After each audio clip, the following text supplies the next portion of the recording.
কেজিতে ১০০ টাকা বেড়েছে খাসির মাংসের দাম বেড়েছে গরু ও মুরগির মাংসের দামও। সপ্তাহ দুয়েক আগে অস্বাভাবিকভাবে বেড়ে যাওয়া চালের বাজার দর সেখানে স্থির আছে, আর ভোজ্য তেলের বাজারে চলমান অস্থিরতা কাজে লাগে আরেক দফা দাম বাড়ানোর শঙ্কায় আছেন ভোক্তা ও খুচরা বিক্রেতারা। ফজলে রাব্বির রিপোর্ট।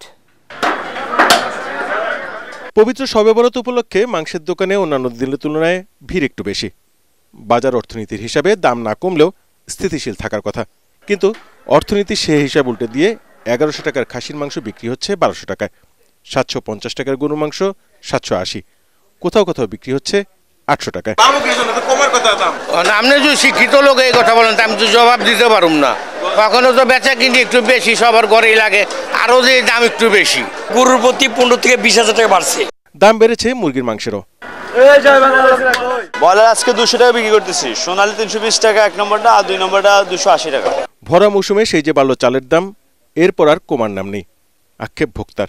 আমাদের দেশে তো বাড়ে, এটাই দেখি, কমে দেখি না।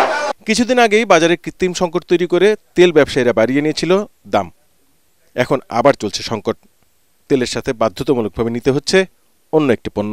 টাকা দিয়ে মানুষ তোল ক্রয় করবে, এরপরে মানুষ তোল পাইতেছে না। একটা তোলের জন্য ১-১.৫ ঘন্টা বাজারে ঘুরে। যে কোনো একটা কিছু দিবে, চিনি দিবে, ময়দা দিবে, মানে প্রোডাক্ট তাদের কোম্পানি একটা কিছু নিতে হয়।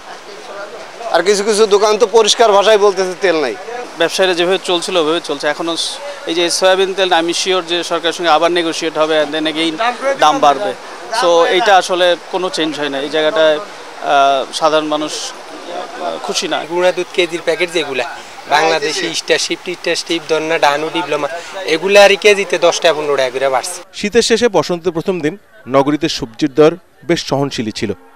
এই সুযোগে মনের আনন্দে পলিথিন ব্যাগ ভরে সবজি কিনছেন কারণ বাজারের ক্রেতারা। ফজলে রাব্বি, এটিএন বাংলা, ঢাকা।